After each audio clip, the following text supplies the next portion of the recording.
Bonjour chers amis, après à peu près plus d'une année sans faire de vidéos, nous revenons cette fois-ci avec le W langage pour apprendre comment concevoir des applications web, des applications desktop et aussi des applications mobiles. Le W langage, appelé autrement WinDev, est un atelier logiciel qui nous permet de développer et de concevoir tout type d'application d'une façon plus simple et plus rapide. Alors, si vous n'avez pas encore le WinDev sur votre machine, je vous invite à le télécharger, à l'installer. Et chez moi, il est déjà ici. Voilà. La formation que nous allons commencer maintenant, c'est une formation beaucoup plus pratique pour ceux qui n'ont jamais utilisé le WinDev. Nous allons concevoir les applications, mais en même temps, ils vont apprendre avec moi comment fonctionnent les WinDev. Alors aujourd'hui, nous apprenons comment concevoir un petit logiciel de prélèvement ou de présence. Sans toutefois tarder, je vais double-cliquer sur les WinDev. Ici, je vais rapidement m'authentifier.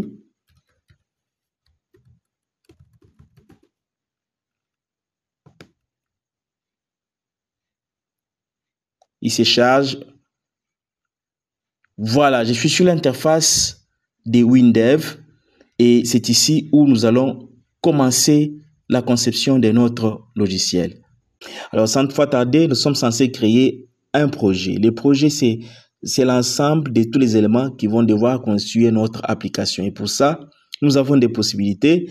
Nous pouvons cliquer sur les liens créer un projet ou soit aller sur la petite flèche et cliquer sur projet.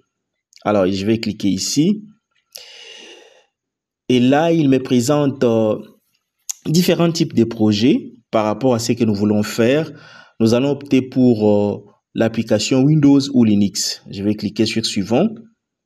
Et ici, il nous demande de faire le choix entre la plateforme Windows ou la plateforme Linux. Alors ici, je vais garder les choix par défaut. Suivant.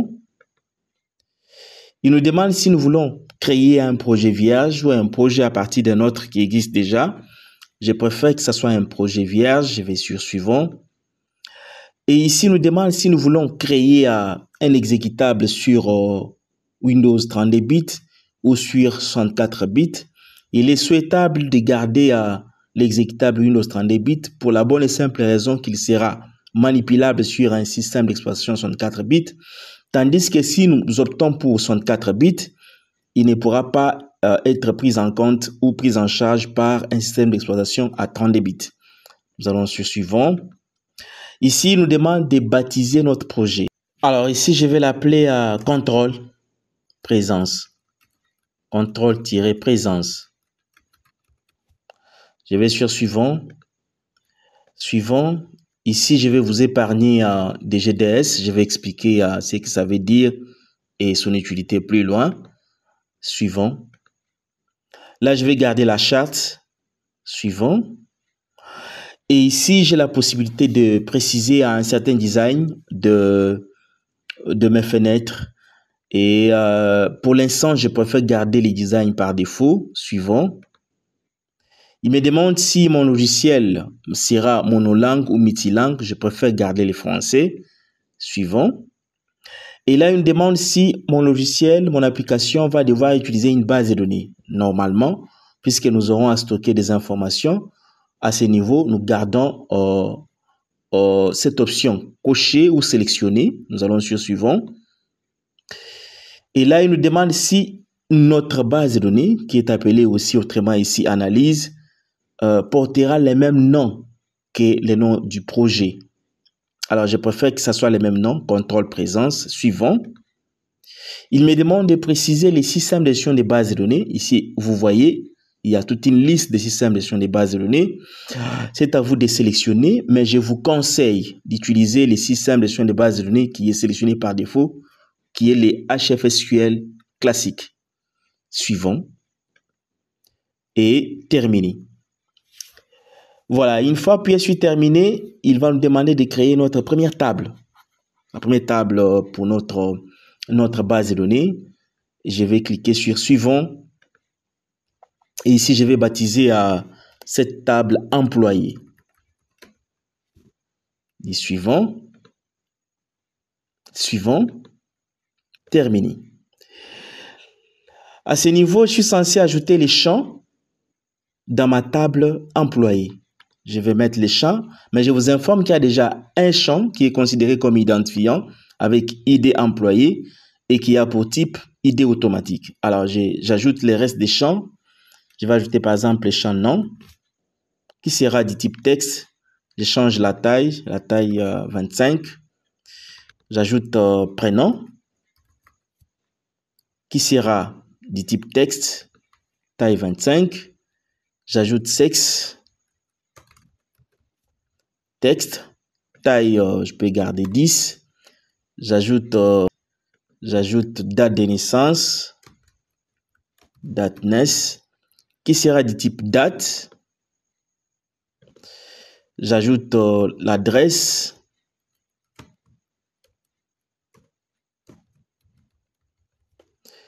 Qui sera du type texte. La taille, je peux mettre 30. Je n'ai pas mis 30. Je peux ajouter numéro de téléphone, numtel. Et je garde les types texte. Taille, je peux mettre 15. Je peux ajouter encore quoi? Je prends poste. Je dis 25. Bon, je peux m'arrêter jusque-là. Je vais remonter. J'ai placé mon pointeur pour remonter et voir les boutons OK. Je clique les boutons. Directement, il me présente la possibilité de créer une fenêtre. Je ferme d'abord ça. Pour l'instant, c'est pas important. Je ramène, je tiens, je déplace ma table. Je peux tirer pour voir l'entièreté des mes champs. Voilà. À chaque fois que vous allez créer, ajouter, modifier quelque chose dans l'analyse ou dans la base de données, il est toujours préférable de cliquer sur le bouton Génération pour permettre à votre logiciel de prendre en compte la dernière modification. Alors, ceci étant, nous allons devoir créer une autre table, c'est la table présence. Je vais cliquer sur Nouveau fichier, suivant. Ici, je vais créer la table que je vais appeler table présence. Suivant, terminé. Cette table aura pour élément nom, qui existe déjà, puisque nom est déjà dans la table employée. C'est la raison pour laquelle il me propose si je vais adopter les mêmes types, la même taille. J'ai dit OK. Prénom, il va me demander la même chose. Prénom, je n'ai pas bien écrit. Voilà, il me demande si je vais prendre ce qui existe déjà. J'ai dit OK. Et ensuite, date. Date, ça sera type date. Ensuite, heure d'arrivée, qui sera type heure. Et heure départ, qui sera type heure. Je vais remonter un peu, puis cliquer sur le bouton OK. Et je vais toujours cliquer sur Génération pour qu'il me prenne en compte ce que je vais faire maintenant. Je vais cliquer sur Lancer, suivant, annuler. Voilà, il m'a fait la génération. Je place cette table ici. Très bien. Notre petit logiciel n'aura que ces deux tables, puis c'est un logiciel qui va nous permettre de dénicher qui était présent à telle date, c'était à quelle heure, ils sont arrivés à quelle heure, ils sont répartis à quelle heure. Ça les soucis de notre petite application. Et une fois terminé à créer les tables, les champs, nous allons maintenant créer la fenêtre sur laquelle nous allons devoir travailler. Et pour ça, nous venons sur le menu Accueil. Nous cliquons sur Nouveau et puis sur Fenêtre. Là, nous allons prendre Fenêtre. Et ici, il va nous demander si nous voulons la fenêtre vierge ou assistant et tout. Je préfère que ça soit vierge. Je dis OK. Et il me demande les noms de ma fenêtre. Tout à l'heure, vous avez vu une étape pendant la création du projet, une étape appelée la charte de programmation. Qu'est-ce que ça voudrait dire? C'est une convention qui consiste à faire précéder les noms d'un élément, d'un objet, d'un préfixe. Par exemple, quand il s'agit d'une fenêtre, vous verrez toujours la mention fen avant le nom de la fenêtre pour signifier qu'il s'agit d'une fenêtre.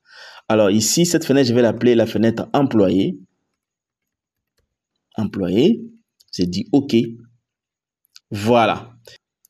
Sur cette fenêtre, nous sommes censés mettre les éléments pouvant nous aider à enregistrer tous les employés dans notre base de données. Et pour ça, nous avons plusieurs possibilités. Nous pouvons être dans les menus création, utiliser tous ces éléments, ou soit nous pouvons aller chercher notre base de données qui est ici. Je vais cliquer sur la petite flèche. Là, il m'affiche les tables. Je vais cliquer sur la petite flèche. Il m'affiche tous les champs de ma table employée. Et comme ça, je peux sélectionner ces champs, à l'exception des ID employés, puisque lui est automatique. Je peux sélectionner ces champs.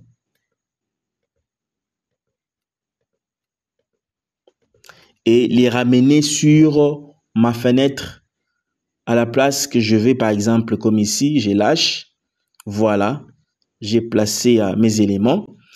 Je peux souhaiter les aligner de la même manière. Et là, je vais sur alignement. Je clique sur justifier. Bien. Je peux préférer que j'ai, il y a combien d'éléments? 1, 2, 3, 4, 5, 6, 7. Je peux souhaiter avoir 3 éléments ici, 3 autres là-bas. Et pour ça, je vais sélectionner les 3, les ramener ici. Et l'autre peut rester là, il n'y a pas de souci. Je peux souhaiter mettre un titre. D'abord, je peux souhaiter mettre tout ceci au milieu. Je vais sélectionner, je vais sur alignement. Et là, je prends centrer dans les parents d'une manière horizontale. Je clique et là, j'ai placé ça juste au milieu de ma fenêtre. Bien, ces éléments que vous voyez peuvent être manipulés. C'est-à-dire, nous pouvons appliquer quelques mises en forme sur ces éléments. Et pour ça, je peux commencer par exemple avec les premiers éléments. Je vais double-cliquer. Et là, il m'affiche une fenêtre des propriétés pour cet élément. Je vais dans l'onglet style qui est là. Et ici, je peux par exemple changer la couleur de police. Je peux prendre par exemple la couleur noire, la couleur de police pour les libellés. Je prends la couleur noire. La taille, je peux par exemple prendre la taille 10. Et ici, j'appuie sur appliquer. Vous avez vu ce qui s'est passé. Je peux aussi les mettre même en gras. Les mettre en gras. Bien. Je dis OK. Alors, si je vais appliquer cette mise en forme sur tous mes éléments, je viens sur style. Je clique sur copier. Et je commence à cliquer sur les restes de mes éléments. Je vais cliquer ici. Je vais prendre là-bas. Je clique. Je viens ici. Je clique. Je viens là, je clique. Je viens ici, je clique. Je viens là, je clique. Voilà. Pour aujourd'hui, on s'arrête par ici.